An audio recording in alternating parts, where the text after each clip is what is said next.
The floor drops out from under you. Not metaphorically, actually. The elevator car is in free fall, and your stomach hasn't caught up yet. You crouch low. Through the thin gap in the doors, floor numbers blur past faster than you can read them. Somewhere in the back of your mind, a piece of advice surfaces, the one from movies, the one from internet lists promising a trick that actually works. Jump right before impact. Cancel the fall, walk away. You watch the shaft floor rushing up. You time it. You jump as hard as your legs will let you at the exact last instant, and for a fraction of a second, it feels like it might actually work. Jumping in a falling elevator barely slows you down.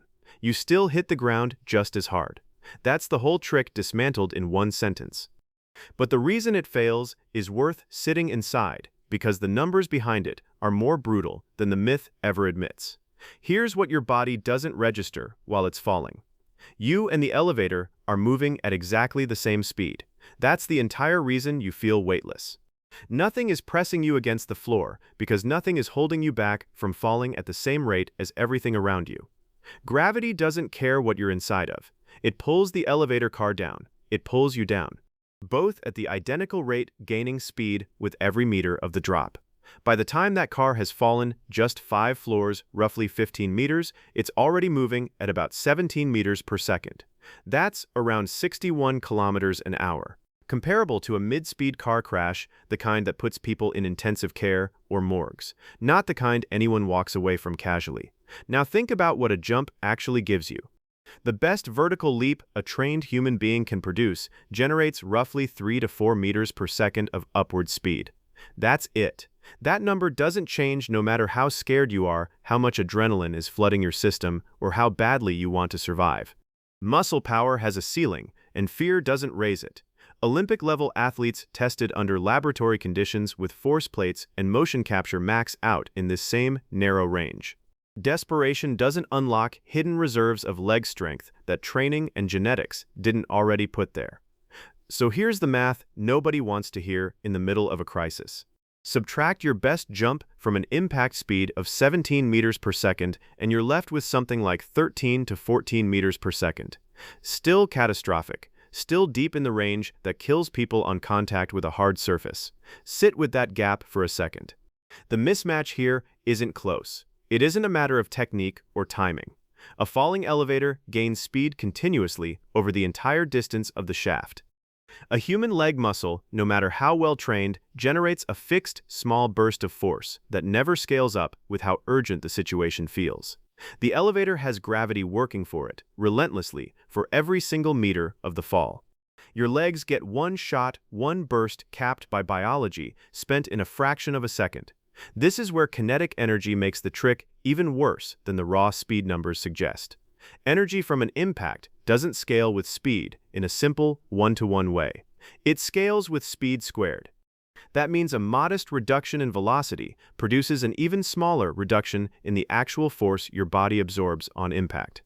Drop your speed from 17 meters per second to roughly 13.5, the best-case outcome from a perfectly timed jump, and you might expect a proportional cut in impact severity. You don't get one. The energy only drops by about 37%. That sounds significant until you remember what it's a percentage of an amount of force that was already far past the threshold for fatal blunt trauma. 37% off a number that was already lethal is still a lethal number. It's the difference between being struck by a fast car and a slightly slower fast car. Nobody walks away from either one just because the second was marginally gentler. The human body has limits for how much sudden deceleration it can survive. Roughly 50 times the force of gravity, for a very short duration, sits near the edge of what's survivable under ideal conditions, and only with things like a 5-point harness spreading the load across the torso.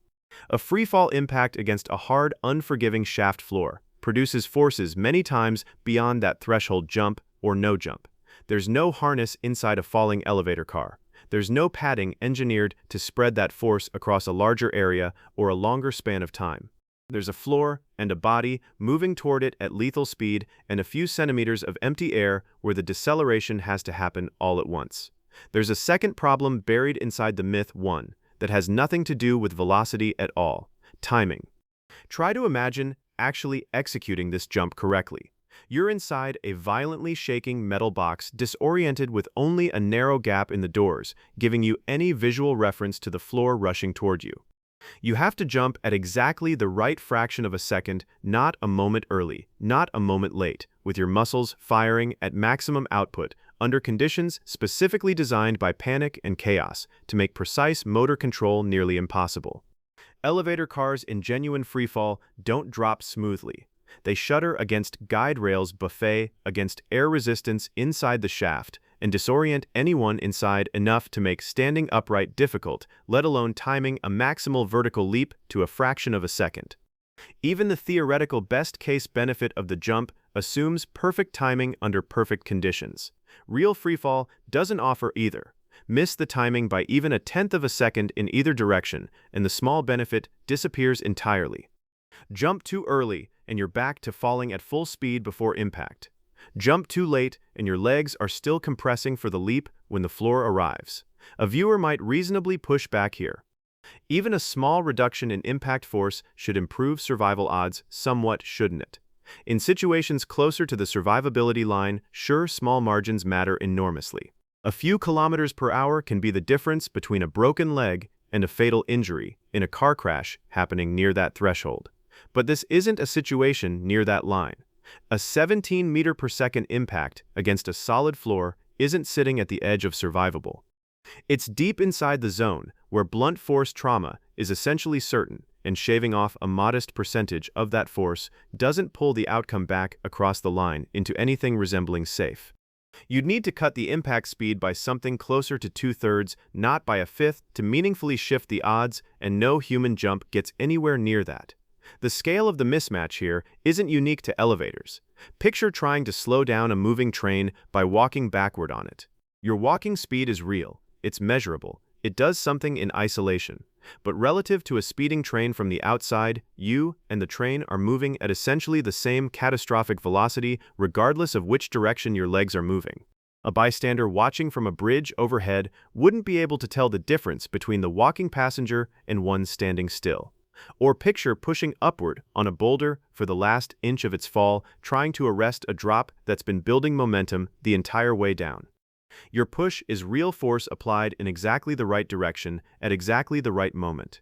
It's still nowhere close to enough because the boulder has had the whole fall to build speed and your arms only get the last inch to fight back. That's the shape of what a jump does inside a falling elevator. Real effort, real physics, completely overmatched by the scale of what it's up against. Here's the part the myth completely leaves out. None of this was ever supposed to be your problem to solve. In 1854, at the Crystal Palace Exposition in New York, an inventor named Elisha Otis stood on an open elevator platform in front of a live audience. He had himself hoisted into the air. Then he ordered the rope holding the platform to be cut right there in front of everyone watching a demonstration built entirely on public risk to prove a private engineering claim. The platform dropped a few inches.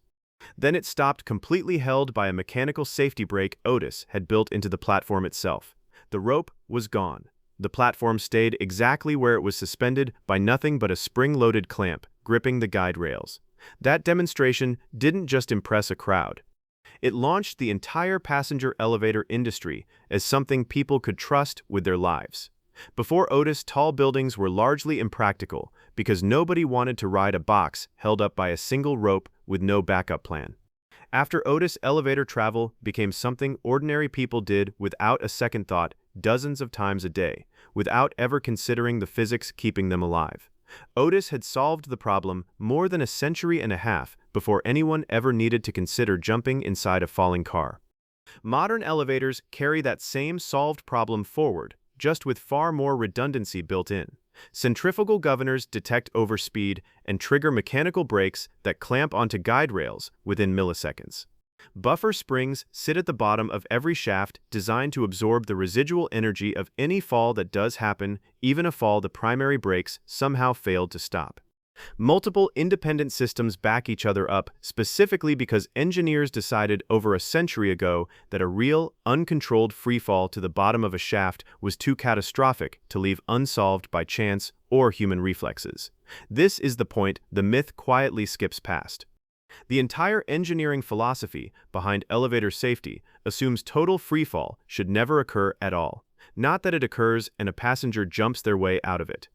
The system is built to prevent the scenario the myth imagines solving, which means the myth was never actually addressing a real gap in elevator safety. It was addressing a scenario the engineering had already made vanishingly rare decades before movies started repeating the jump trick as folk wisdom passed from screen to screen without anyone checking the numbers. That's the failure chain in full. A jump generates a fixed, small velocity that gravity's accumulated speed simply outruns. The energy math punishes even a real velocity reduction because impact force scales with the square of speed, not the raw number. Precise timing under chaotic freefall conditions makes even that modest benefit unlikely to land in practice. And underneath all of it, the entire safety architecture of a real elevator was never designed around the assumption that a human jump would need to matter in the first place. There's a particular kind of cruelty in how this myth is constructed, because it isn't a failure of nerve or a failure of execution. A person could time the jump absolutely perfectly, generate the maximum possible force their legs allow, and still arrive at the bottom of the shaft moving at a fatal speed. The confidence, the triumphant thumbs up, the belief that the plan worked right up until the very last fraction of a second, none of it changes the outcome by any meaningful amount. The trick doesn't fail because someone executed it badly. It fails because the entire premise was mathematically incapable of working from the moment someone first imagined it, long before it ever reached a movie script or an internet list of survival hacks passed around as fact. This is worth understanding as more than a curiosity about elevators specifically. It's a fixed feature of how gravity and human scale force interact, and it never depends on the specific object doing the falling. Conservation of momentum doesn't make exceptions for elevators, planes, or any other structure accelerating under gravity over real distance. Small human-generated forces, whether from legs, arms, or any biological system, cannot meaningfully offset velocities that gravity has had tens of meters to build up. That mismatch is permanent, and it applies to any future scenario built around the same basic shape, regardless of how the myth gets repackaged for a new generation of viewers who trust a confident tone more than they check the underlying math. Modern elevator safety codes, refined continuously since Otis's demonstration, keep pushing the odds of a real total freefall further towards zero. New sensor systems, redundant braking mechanisms, and stricter maintenance requirements all aim at the same target, making sure the scenario this myth imagines solving essentially never happens in a properly maintained building, anywhere under any normal operating condition. They will not and cannot make a human jump matter inside that scenario if it somehow does occur. The engineering solved this problem by removing the need for a human response entirely. No jump timed to any precision executed by any person under any level of training changes what happens once a car is genuinely in uncontrolled freefall toward the bottom of a shaft. The safety brake was always the actual answer. It was built into the system before anyone reading this was ever born, and it will still be the answer long after the myth has been repeated by another generation who never bothered to run the numbers.